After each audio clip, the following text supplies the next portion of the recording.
Hi, and thanks for logging on to the Daily Dvar. And here's a brand new halacha 4 units for Tuesday, the 20th day of August. Here we go. Another custom that you will see on the day before Rosh Hashanah, on Erev Rosh Hashanah, is the custom of Hataras Nedarim. I'll tell you what that is. Whenever a person says, from now on I'm going to learn one parak of Mishnayos every day after davening. Well, when you say something like that, it's kind of like a promise. You said, I'm going to do this.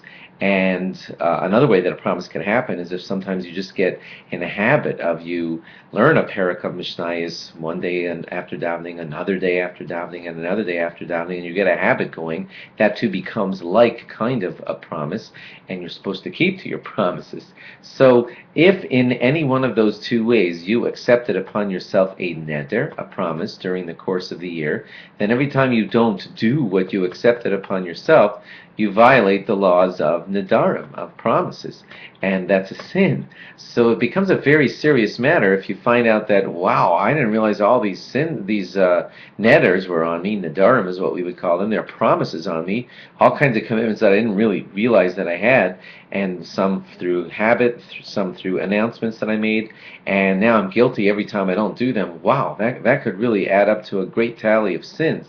And therefore, every year, right before Rosh Hashanah, we do Hataras Nedarim. Basically, what we're doing in that ceremony is we're saying in front of three Jews who act as your Beis Din, as your court.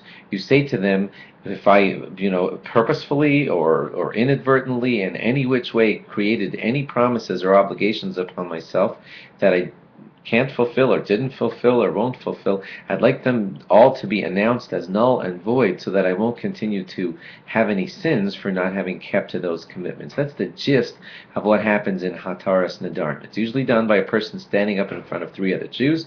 They act as your court, and you announce to them that you'd like them to nullify any of those commitments that you just have hanging upon yourself. Right before Rosh Hashanah, the Day of Judgment, it's a perfect time to take care of that. And that custom is called Hataras Nedarim. You can actually find a ceremony for it in any good siddur, and a great time to do it is on Erev Rosh Hashanah. Thanks for logging on. Log on again tomorrow for more. Bye-bye.